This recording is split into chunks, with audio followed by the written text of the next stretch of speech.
to, Defer this, so we need to.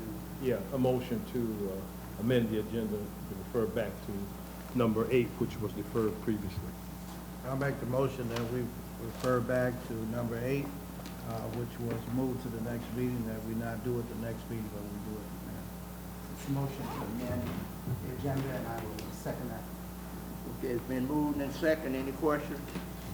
I'd just like to interject and say, I apologize, I told Mr. Kemp the wrong time. I told him it was 5, so it was on me. Okay.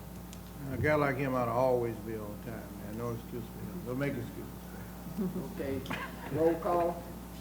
Thank you, Mr. President. Commissioner Joyner, Yes. Commissioner Johnson, Yes. Commissioner Flanoy. Yes. Motion is carried. At this time, we will hear a presentation from Mr. Bo Kemp.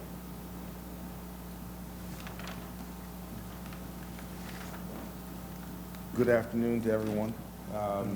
Thank you for the opportunity to have a chance to give you a more formal update of the activities from last year, 2015, and a glimpse of some of what we hope will happen in 2016. And I'm happy to take any questions after a brief presentation. So last year we had a pretty productive year. There was a lot going on in 2015 in the consolidated TIF area. To start with, a couple of important accomplishments.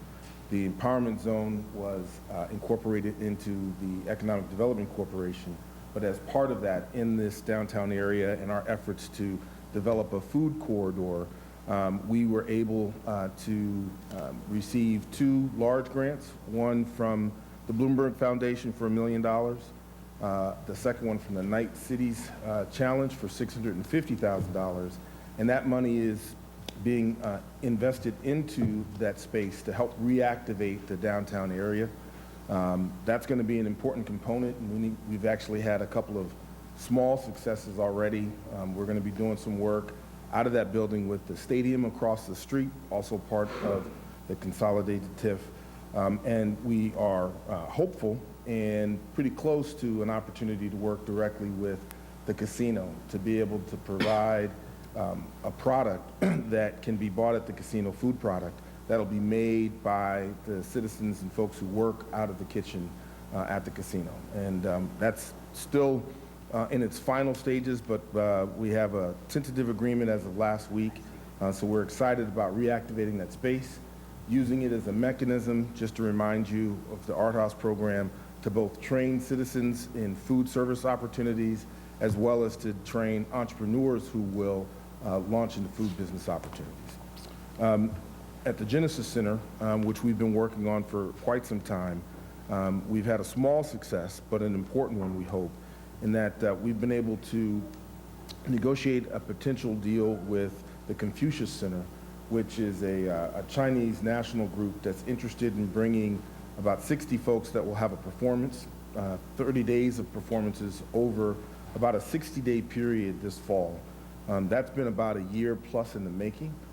The idea behind that is to increase the use of the Genesis Center, but also have it focus on an opportunity that will bring people from outside of the city of Gary to the city of Gary for something that is really an international event. So they're talking about bringing not only Chinese national, but a variety of folks that are well-known internationally for music that will all come to Gary to perform over the course of a couple of months period.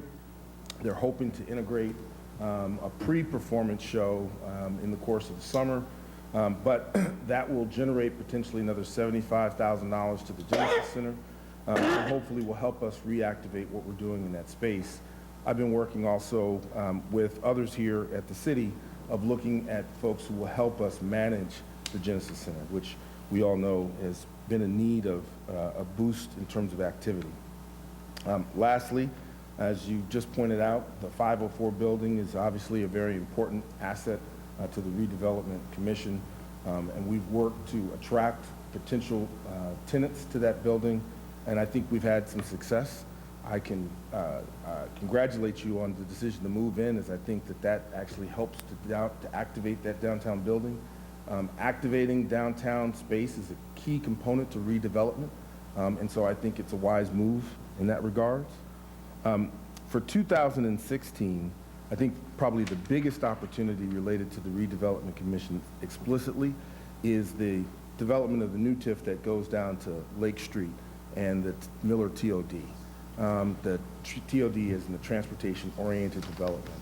That's an opportunity, just to remind you, that combines the city of Gary, the state of Indiana and NDOT, NICD, the South Shore Rail, the RDA, and what that really is centered on is making sure that commute times, not only from Gary, but for the entirety of Northwest Indiana, are dramatically reduced, so that essentially Northwest Indiana becomes a suburb, as it really is, to Chicago.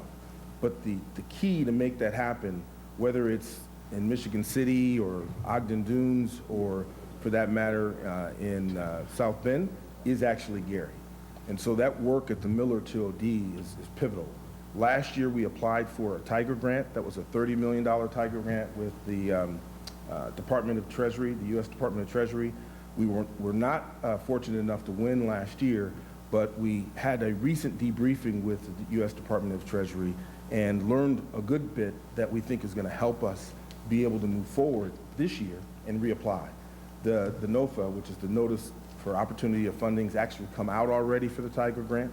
So we're in the process of getting ready to reapply for a Tiger grant for that area. And the concept is that there'll be terminus trains, express trains that'll go from Miller to Union Station in Chicago in 30 minutes time. And it'll give us an opportunity to reinvest in the space between 12 and 20, also make 12 a more walkable street. Right now, a lot of residents walk on that street, but there aren't sidewalks throughout that entire area. There's a need for some traffic calming, and so we're working with NDOT in order to get the investment that's necessary. And ultimately, we'll have to shut down 12 from the split of 12 and 20 all the way to Lake Street to accommodate the train, redirecting all the traffic on 20. And as part of that, we'll actually have to do some work to reconnect trucks that are on 20 back to 12 before it gets to the bend that takes you down, further down to Ogden Dunes and other locations. That activity, we're in direct negotiation right now with both NICD and NDOT, and our hope is that we may get close to actually doing that as early as the end of this year. But that's a major investment opportunity, and the work that you've done in the development of the TIF ultimately will be critical to actually getting us to a place where we've brought in the type of developers who can build that out both from a retail, commercial, and a residential space. On the lakefront TIF, we had a couple of important achievements in 2015. We entered into a memorandum of understanding with Garmong Construction. Garmong Construction is the largest construction management company in the state of Indiana. They've done most of their work outside of Northwest Indiana, but this past year was the first year that they've really invested here in the area, and obviously one of their first opportunities here in Gary. What's important about them is they're very well heeled and tied to the work that's been done out of the state in many other counties. And what they do is they put up speculative buildings that are essentially complete and ready to be built out and expanded, but they use their own capital to do that, so that the city is only required to put up the carrying cost.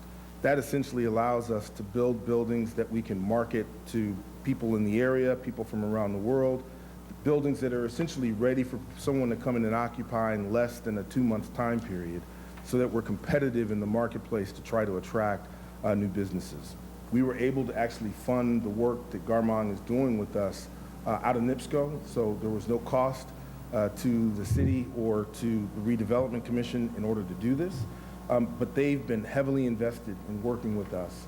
And from that have come a couple of different infrastructure projects that I think you're familiar with, but just to reiterate, one is the airport road work that we've been doing. That's roughly, give or take, $30 million, Jack, of work. $20 million of work total, maybe 30 if we get the additional money from the EDA that we're trying to get, which is important because not only is that the entranceway into the airport, but it's the entranceway into all the property that's off of Airport Road, much of which is actually owned by the Redevelopment Commission and is the key for the development we want to have at the airport. One of the issues with that property that's in the lakefront TIF that goes north from 1220 from Airport Road to the water is that there isn't real infrastructure in there. There's one pipeline that takes you from the street all the way to the casino for waste and sewer, but it's not filled with, fire hydrants, electrical, stormwater, all the things that would be necessary for you to attract new businesses to come to that area. So there's a dual strategy here. Part of the infrastructure improvements that we've already secured the funding for, and by the way, that work for Airport Road, I'm sure Jack has mentioned to you before, will let this year and start later this year. It's in 3 phases, so it'll take over the course of time. But that work has also allowed us to go back and get the help of the RDA, get the help of the state to actually build out Buffington Harbor Road. As you probably know, we redid the road for Buffington Harbor to get to the Self Park for the casino. And as you drive up that road, if you look across, you can see a large swath of land where there's an old cement factory. Last year when I was here, I was able to describe to you the success that we had in a partnership with Carmoose to acquire that property. What we're doing this year is making sure that we build out all the infrastructure in that area. So the sewer, the road, the sidewalks, the street lights, all the components that need to be built out so that that space is available for someone to develop is what the $14+ million that we've been able to secure is going to allow us to do. That work will also start this year and be completed by the end of 2017. 2 large opportunities that we expect to happen in 2016. One we've talked about before, but we're getting close to a place where it will come to fruition, is the entire deal. It's a company that had come and bid on one of the properties that we had let last year for the Redevelopment Commission, where they would take tires and reuse them, turn them into carbon black, master batch, and diesel fuel. We actually had a conversation today, so I'll update you further on that, Joe. But we think there is an opportunity. They're moving towards a revenue bond, and they're getting close. Their hope and desire is actually to break ground this year, and so we're working towards that. The second is there is a Vexor plant, which is a waste-to-energy plant that's being sponsored by Carmoose. So it's part of the bigger Carmoose deal that we completed 2 years ago. But that plant will break ground this spring and will open by the end of this year. They take non-recyclable paper and plastic and turn it into a carbon substitute, coal substitute, that they'll use in their business. Hopefully I'm not taking too much time, but just a couple more things.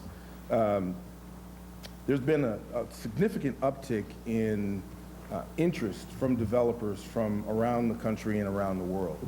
So, having worked with you since 2012, I can tell you this year in particular, 2015, was one of the first times where I'd say at least once a month, we had a cold call from a developer that most often was from outside of the area. Someone, sometimes West Coast, some folks from the East Coast, sometimes folks from overseas, who heard about things that were going on in Gary and wanted to come and spend time and see all of the assets and all the development opportunities that were here.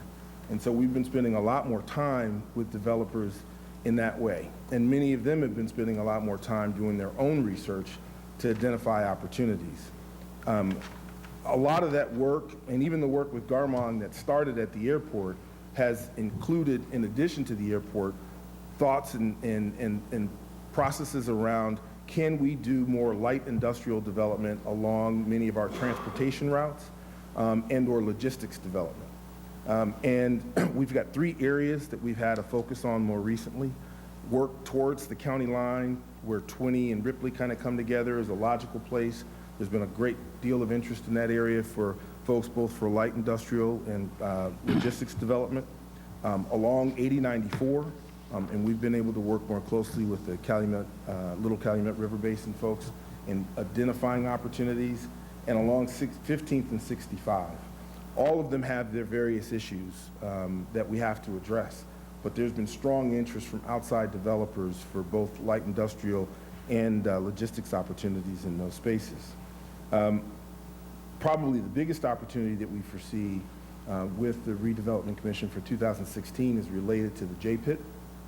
As you may have read in the paper, both Redevelopment and the city would like to find a better and a new partner with regards to the J-Pit. We think that there's a lot of value that's being lost in how it's been operated most recently.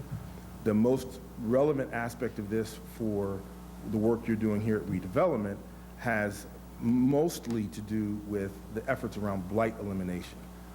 Right now, Joe and Jack and the team have done a great job in using our hardest hit funds. We've distinguished ourselves within the state. I think beginning to distinguish ourselves even nationally in that regards, and with the additional money that's available, it presents a really important opportunity for an even more aggressive campaign around blight elimination. But the cost of demolishing a house, roughly half or more of that is tied up in transportation of the demolished house to a landfill, and the tipping fees related to the landfill. We have an asset already here that we think might be able to help reduce one or more of those costs. And so as part of the work that we're doing in the mayor's broader waste to energy strategy, we think there's a way to combine what we'll end up doing with a new partner, J-Pit, and a way to reduce the cost and essentially further the benefit of the money we do have from the hardest hit fund for redevelopment going forward. So that's kind of a hopefully somewhat brief description of what I've been working on behalf of you and with the team, and what we hope to do in 2016, and I'm open for any questions. Go ahead, Mr. Jordan. Just a couple. Going back to the Tiger Grant application, what will be the permitted use of those funds? Should we be awarded the funds as it relates to TOD? So, a longer answer perhaps. The original Tiger Grant was focused on the kind of engineering and environmental work that was necessary to close 12, which is essential in order to double track the track, and then to restructure 20 so that it was more amenable to retail services that would be in that space and to pedestrians to be able to walk. But it also needed to accommodate the truck traffic, because that would be the main course for truck traffic to go down that space.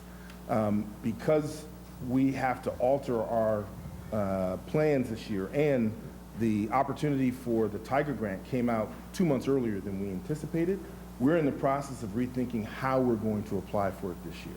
Most likely, our application is going to be less than the $30 million application from last year, but it will still be focused on the core elements that I described, in the sense that closing 12 will be a core component of that, redoing 20 will be a core component of that, and reconnecting 12 to 20. Another component of that will be the work that we intended to do around streetscaping along Lake Street, all the way from the train station down to the water. Okay. Regarding the Gorman construction and the warehouse spec, who will do the marketing of that stuff? So the way that deal is structured, they're responsible for everything soup to nuts. So they essentially will build the site, and the way they build the site is so that it's 50,000 square feet that's ready immediately, but expandable to up to 100 to 200,000 square feet. And the building is landscaped and everything, so from the outside it would appear as though it's functional, but it's basically dirt floor so that they can come in and quickly get whatever they need to get in, but they take care of all of the marketing. So the risk really is they've got to put out the money for construction and development and the marketing. So their first kind of hurdle to determine whether they'd even come here was, could they market to anyone who would actually come to Gary? So their analysis was yes, and which is a good signal in terms of the viability of what we're trying to do. The risk that we all take, they take and we take together, is how long it takes to actually get someone in. The longer it takes, the more carrying cost of the interest we have to bear. Okay. And their past track record with dealing with these type of ventures cannot just be compared other places to the Gary. That I couldn't just assume that it takes an average of 6 months, or whether it varies based on the site and location and what baggage it carries. and- Correct. So as an example, they did a large project which is complete now in White County. Originally, White County was trying to do this on their own. They had struggled to actually get this done. After, I think, 10 years or so, they brought Garmong in. And it took them a while after kind of redoing what they had to do to get this up and going, but it's now fully functioning and very successful. Every individual location will be very different in this case. They opt to actually sell the space before they even build. So their goal is to actually do the marketing and get a commitment from someone before they kind of go into the ground. What's my final question was, what's the ideal vision for the J Pit if you can find The right partners? the, So the ideal vision for the J Pit is probably one of, or two things ideally. A component of that which would include the clean fill, which is what it does now. So it is a clean fill landfill as it stands today. In an ideal world, we would either bifurcate the pit so that a portion of it could be used for construction and demolition landfill, and a portion of it could be clean, or it would all be construction and demolition. The reason why that's relevant is obviously for us to do the demolition for any of the homes here or for any of the commercial properties, that means that we're hauling a much shorter distance to get to a landfill. It would be a property that we own, as it's owned by the Redevelopment Commission, and therefore we can save a lot of cost in tipping fee. But it also may give us an opportunity to have a stronger negotiation position with some of the demolition groups. It should be noted that within a couple of hours of Chicago, there are very few, if any, C&D landfills available. So this would be an asset that not only would service us in Northwest Indiana, but also the entire Chicagoland area. thank you. All right, Mr. Kemp, I have a couple of questions. Mr. Joyner eliminated a few of them. With Airport Road, and, well, the first question is, are you under contract with the airport, or are you under contract with us? I don't have a contract with the airport. You don't have a contract with the airport at all? No, I don't. So how much information do you have of what's going on out there? Do they keep you in the loop of what's going on? They do. I participate in the weekly operational meetings related to the airport. I'm just not paid by them. Okay, so there was so much anticipation of redevelopment in that area. Correct. What happened with all that? That's a great question, Pastor. And, I want to take a second to just tell a story. And I told this story recently to the mayor, because I think for a lot of folks, it's hard to have some perspective of how long it takes to actually redevelop an area. And unfortunately, we haven't had a lot of experiences redeveloping large tracts of area here in Gary. So there isn't a resident history, of that experience. But I'll tell the story of the work that was controversial as well in Newark with the arena that was built there, that used $250 million of taxpayer money to do, and Newark has many similar characteristics in terms of its need financially, its demographic population, some of the issues that Gary has. And it was controversial, and in fact of the matter, I was not in support of using the money in that way. But the previous administration had done so much work that you couldn't pull it back. So we had to decide to build it. And once we did, the goal was we had to make this successful. It had to become an economic driver to turn it around. And just for context, where they decided to build that arena happened to be next door to the City Hall, much like the Sheridan was next door to this. But it was an old mall that had been shut down for 30 years. So literally it had been a mall that had been abandoned across the street from City Hall for 30 years that nothing had been in there. We got it built on time and on budget, which is really difficult to do in the state of New Jersey. And immediately people were, negative and asking where the development was coming from. Now, it should be noted that between 2007 when it opened and 2011, this arena actually became one of the top 10 grossing arenas in the world. Only 3 other arenas in the United States surpassed it. All the other arenas were outside. But if you were to go and Google and do research about the articles that had come out about the arena and its impact on development, they would all be negative all the way until you got to 2012. Every single article that you would have read would have been negative. But if you actually start to Google now, 2016, what you'll see is that almost $2 billion of investment has come into that area.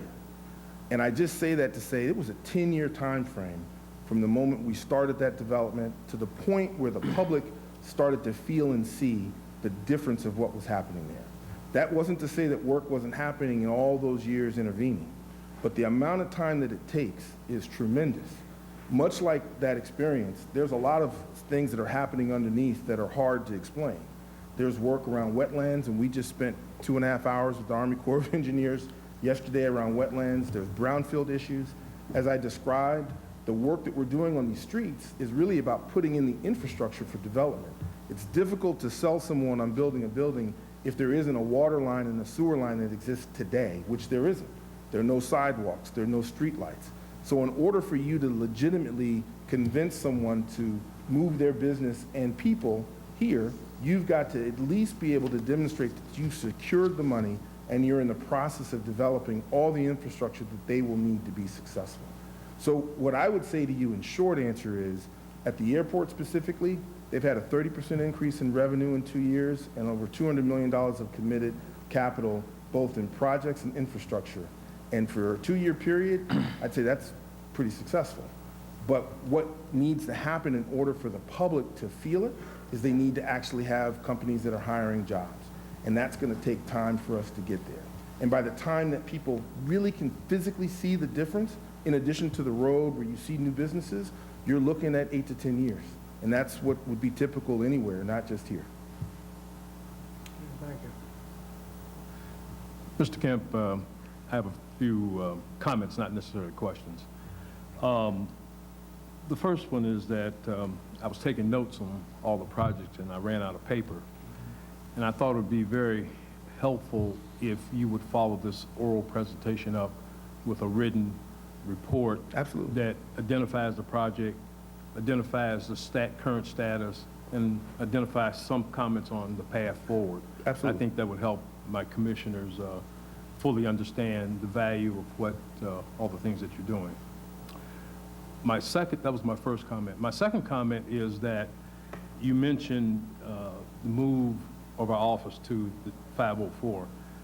No decision has been made on that at this point. If you look at number 9 on our agenda, we requested proposals just today, and we opened proposals, and no final decision has been made on that, and those proposals will be evaluated, and some final decision will be made later on. No, I appreciate that, and I apologize. This is wishful thinking on my part. So we know where you want us to move. I do. I also have a question. Earlier today, I met with GM and some other people at the Railcats talking about some of the capital improvements and potential reuse of the Bennigan space, and some of the work that we would need to do to keep up the building and make some capital improvements to it.